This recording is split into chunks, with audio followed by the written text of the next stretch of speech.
Hola chiquillos, ¿cómo están? De nuevo por acá. El día de hoy lo prometido es deuda. Circuito RLC paralelo. Démonos cuenta que tenemos una fuente de tensión de 50 voltios, naturalmente en corriente alterna, a una frecuencia de 50 Hz, frecuencia típica de la red. Un resistor de 20 ohms, una inductancia de 100 milihenrios y un capacitor de 50 microfaradios. Entonces lo que hay que hallar en todo este ejercicio son todas las variables eléctricas, evidentemente con la ayuda de la calculadora. Primer paso, encontrar las reactancias. Ya sabemos que la reactancia capacitiva es 1 sobre 2pi por la frecuencia por la capacitancia. ¿Ok? Si reemplazamos aquí debajo, queda lo siguiente: 2pi es una constante, la frecuencia son 50 Hz y la capacitancia son 50 por 10 a la menos 6, por tratarse de ser el submúltiplo micro. Vamos a ver de cuánto se trata eso. 2pi por 50 por 50 por 10 a la menos 6, eso da una, ahí sí, da una reactancia capacitiva de 63.66 ohmios. ¿Ok?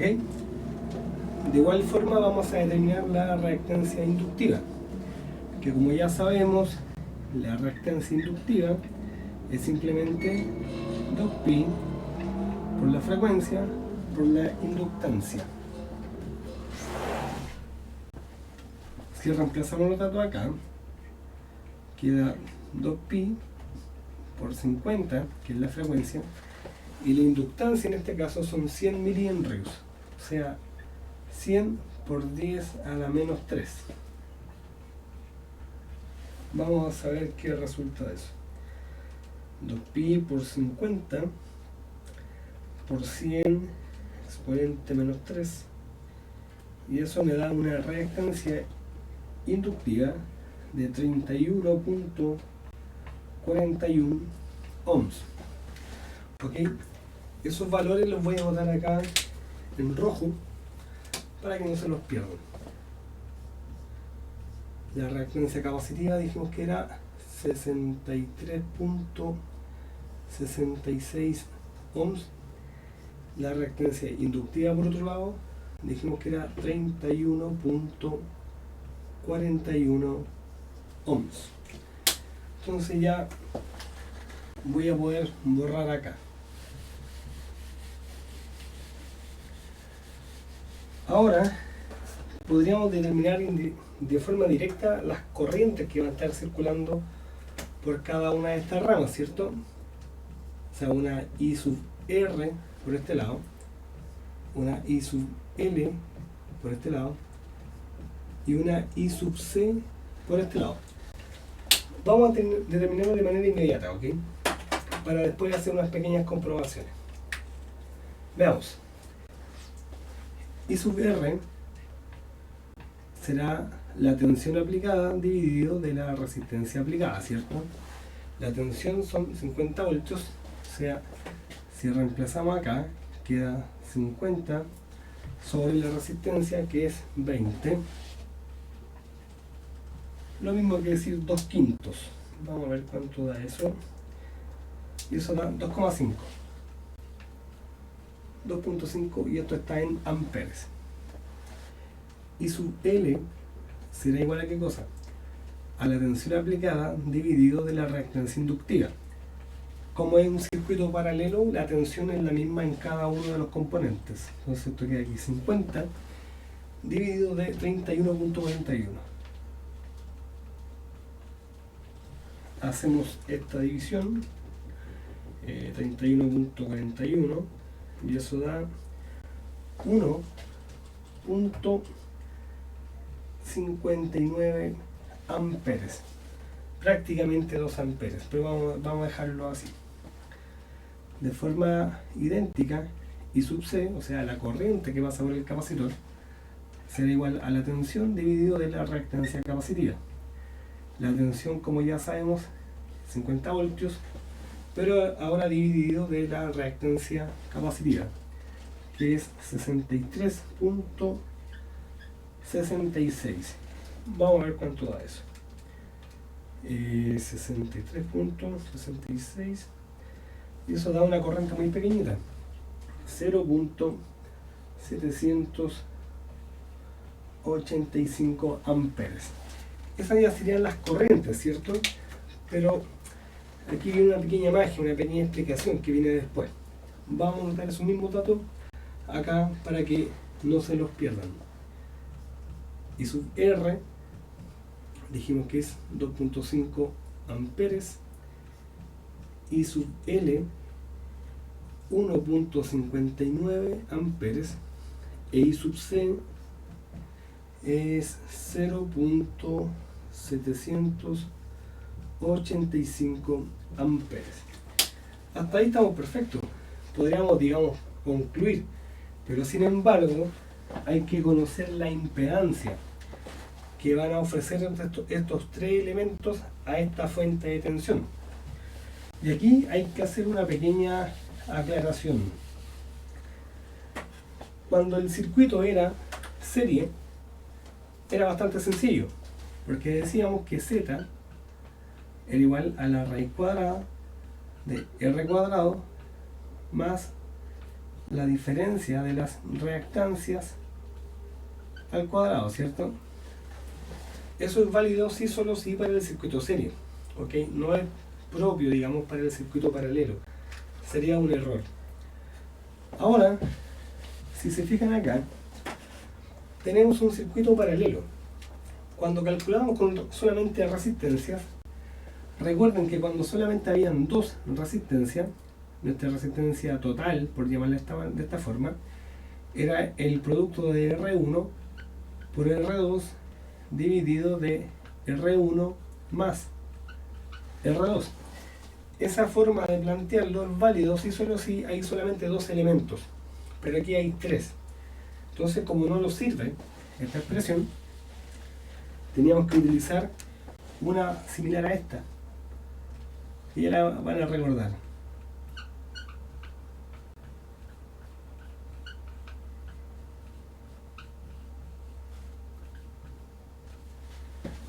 ¿La recuerdan o no? Yo sí me acuerdo. Bueno, vamos a utilizar esta expresión, pero ojo, recuerden que esto es válido cuando los elementos que están en paralelo son solamente resistivos. Pero acá hay elementos reactivos, entonces hay una pequeña variación de esto. Entonces, pero antes les quiero mencionar un tema que es súper importante, que mucha gente olvida.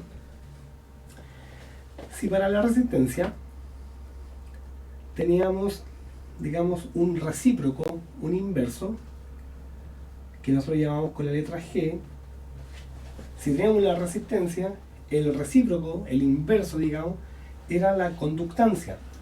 Recuerden ustedes que la resistencia medida en ohms y la conductancia medida en Siemens. Hay gente más creativa que le llama mho, que dibujan una omega al revés, pero yo me voy a quedar con la unidad de medida del sistema internacional, el Siemens. Entonces, si yo tengo una reactancia, cualquiera sea, supongamos que sea inductiva, que también se mide en ohms, yo también tengo un opuesto, y esa es una susceptancia, se grafica con la letra B mayúscula, y también se mide en Siemens. Lo voy a anotar por acá para que no se olviden.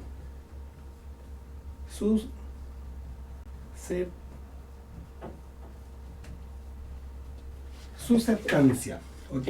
Es el inverso, es el recíproco de una reactancia. Entonces, si tenemos la reactancia inductiva, su recíproco es la susceptancia inductiva, de forma paralela, si tenemos una reactancia capacitiva, también medida en ohms, también existirá su inverso, que será una susceptancia capacitiva. Bueno, esa será la inductiva, ¿cierto?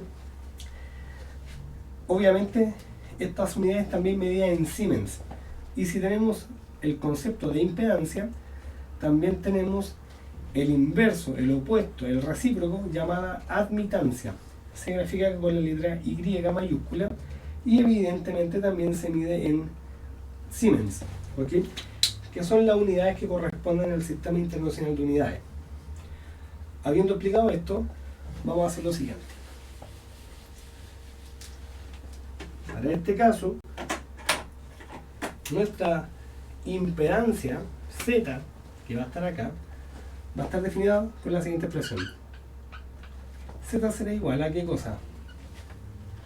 A la conductancia al cuadrado más, perdón, aquí me equivoqué, a la raíz cuadrada de la conductancia al cuadrado más la susceptancia capacitiva menos la susceptancia inductiva también al cuadrado. Esa es la forma correcta. Puede parecer complejo esto, pero lo vamos a hacer de una forma sencilla. Vamos a seguir reemplazando acá. Vamos a escribir la raíz por aquí debajo, en el denominador. La conductancia sabemos que es el recíproco de la resistencia, o sea, 1 sobre R, eso al cuadrado, ¿cierto? Más. La susceptancia es el recíproco de la reactancia capacitiva en este caso, menos 1 sobre la reactancia inductiva, y eso también al cuadrado. Y así obtenemos, digamos, el modelo, digamos, para obtener la impedancia de este circuito que está en paralelo. Ya teniendo esto hecho, lo voy a hacer en rojo para que se vea mejor, dado que el plumón negro ya está pasando mejor vida.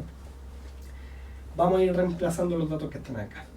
Entonces tengo que la impedancia será igual a ¿qué cosa?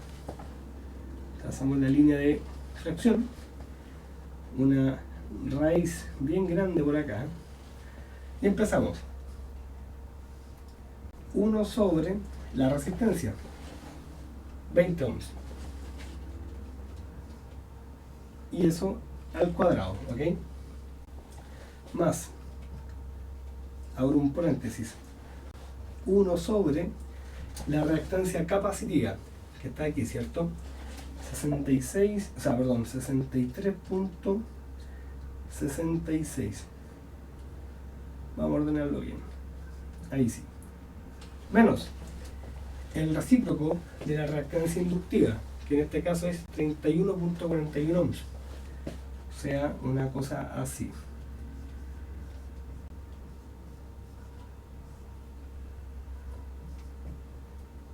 Hasta aquí llega la raíz. Y todo está esto sobre 1. Ok, simplemente hemos reemplazado datos. Vamos a ver entonces cuánto me dice la calculadora que es todo esto, porque la verdad no lo sé.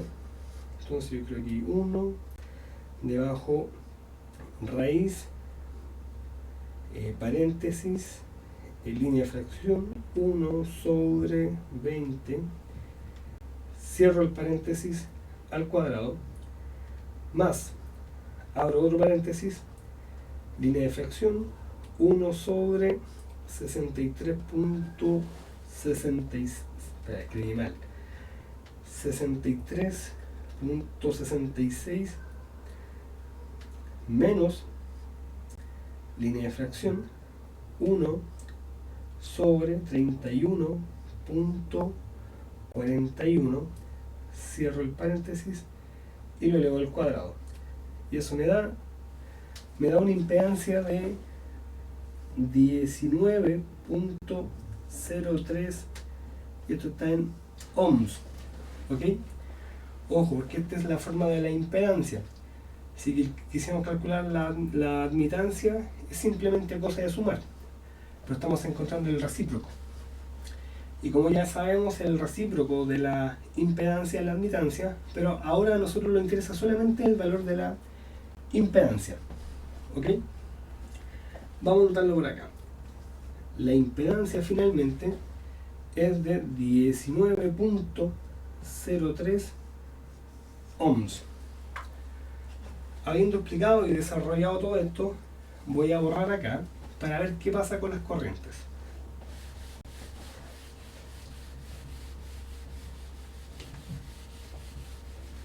Veamos qué pasa.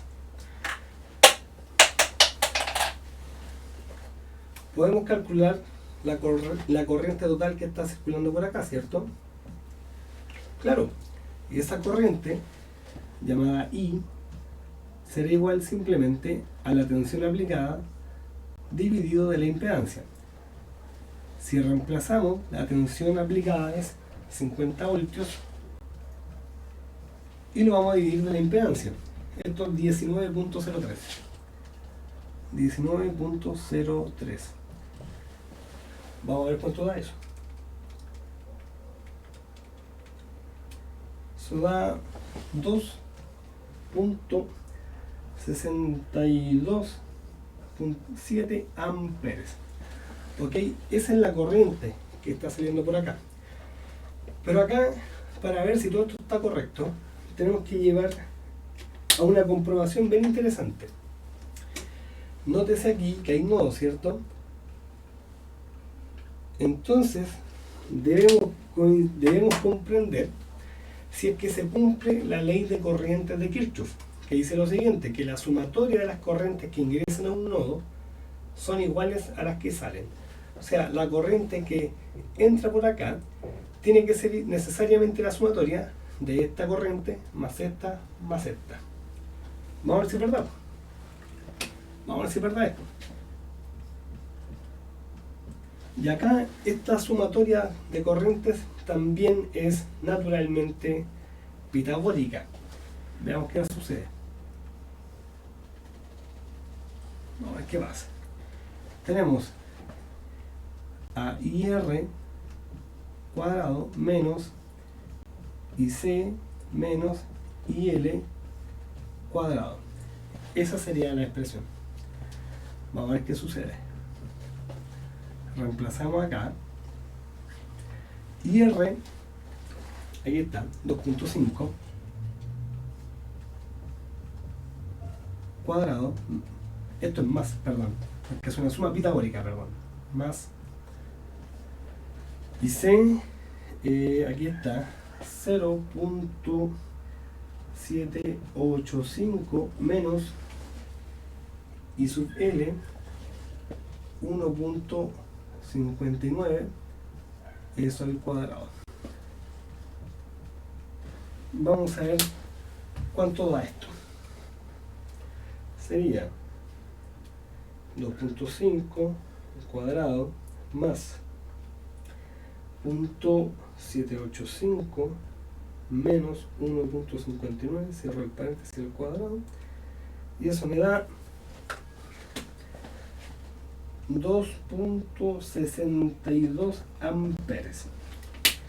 Fíjense acá, que acá, bueno, voy a agregar otro decimal más, 2.26, ahí está, amperes.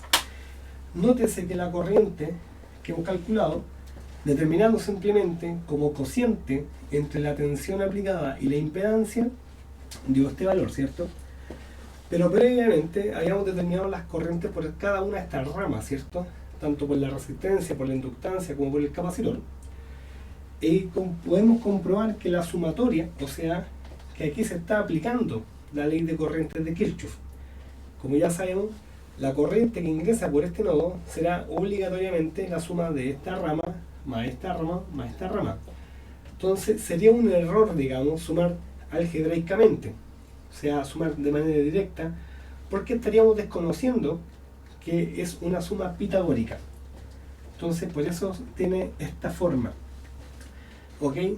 Coinciden los valores. Está perfecto. Pero la gracia de este video, más bien, es hablar de este concepto de la susceptancia, que como les cuento, se suele olvidar. Es algo que se enseña en la electrotecnia, pero muchas veces se olvida. Y en definitiva, la susceptancia como concepto es simplemente el recíproco de una reactancia, que puede ser inductiva o capacitiva. ¿Ok? ¿Alguna otra cosita que los pueda faltar por acá? Por supuesto, vamos a ver el factor de potencia de esto. Voy a anotar el valor de la corriente por acá. La I total, que es 2.627 amperes. Ok, entonces ya puedo borrar aquí. Entonces, como esto es un tema de corrientes, yo puedo hacer lo siguiente. Puedo determinar que el ángulo phi es igual a la tangente a la menos 1 de ¿qué cosa?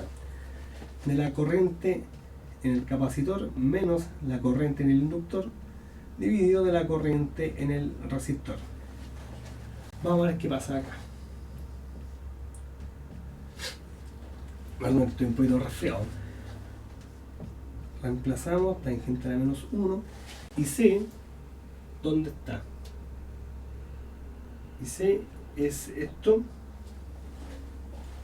0.7, perdón, acá me equivoqué, es IL sobre IC, ahí sí, vamos a corregir acá.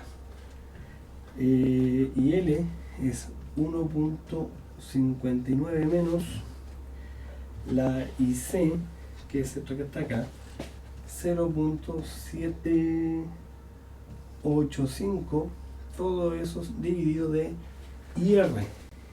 IR es 2.5. Vamos a ver cuánto da esto. Vamos a resolver aquí en la calculadora. 1.59 menos 0.785 da eso, dividido en 2.5, da como argumento de este ángulo 322. Finalmente vamos a aplicar en la tangente a la menos 1 de esta cosa.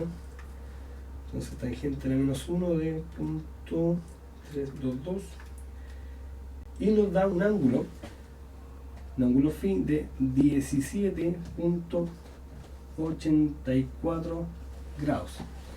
Lo voy a anotar por acá, que phi es igual a 17.84 grados. Como última cosa, podemos hacer un diagrama fasorial de esto, en donde se cumple lo siguiente.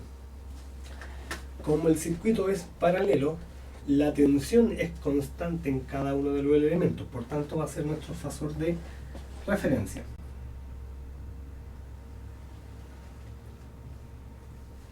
Tenemos la tensión aplicada por la fuente.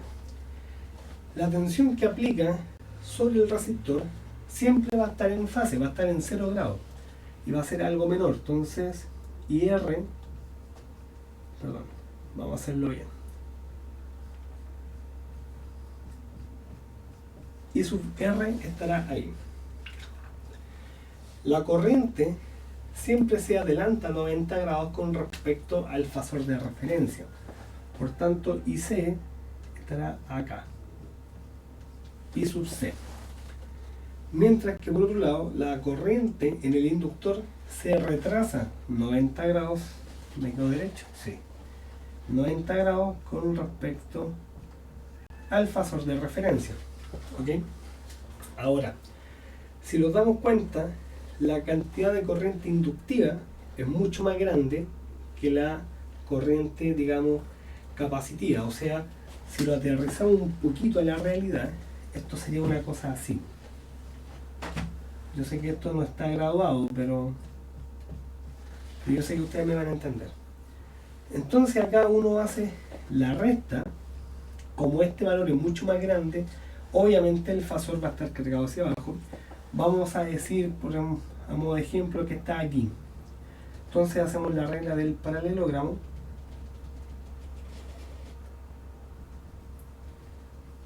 Y ahí en este punto, aquí estará el fasor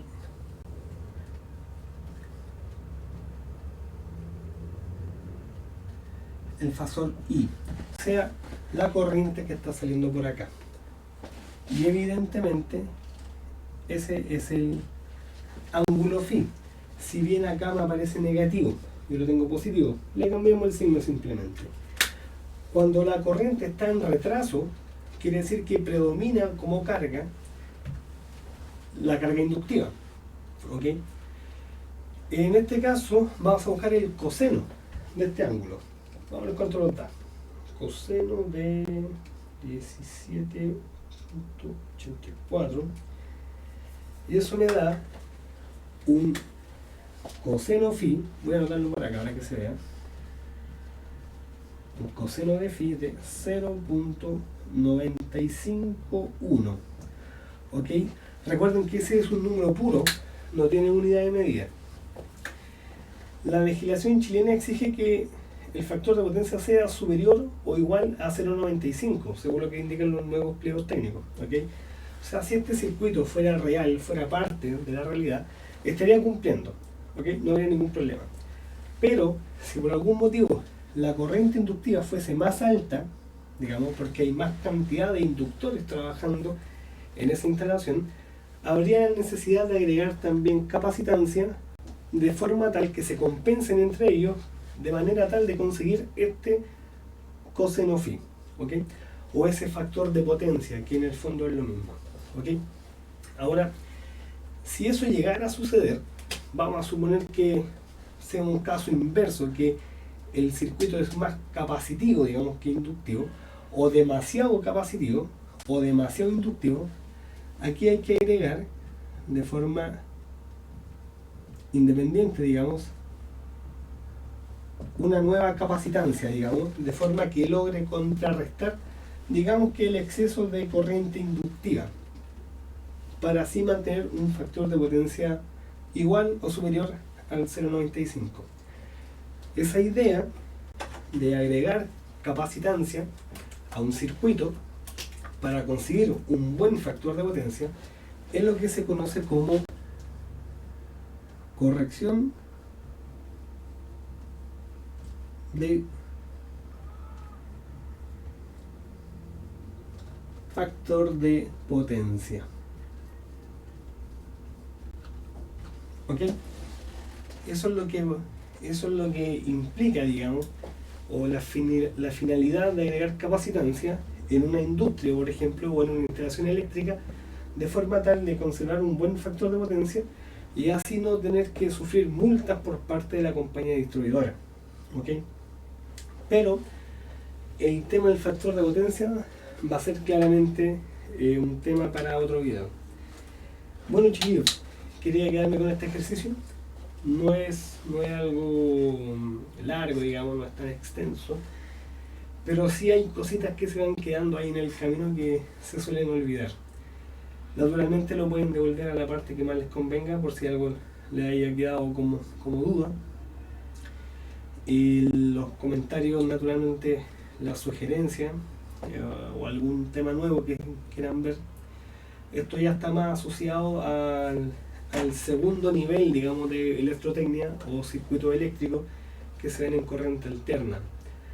He tocado un poco el tema de circuito en corriente continua, la verdad, las cosas, porque ya comprendiendo esto, lo demás será casi por entendido.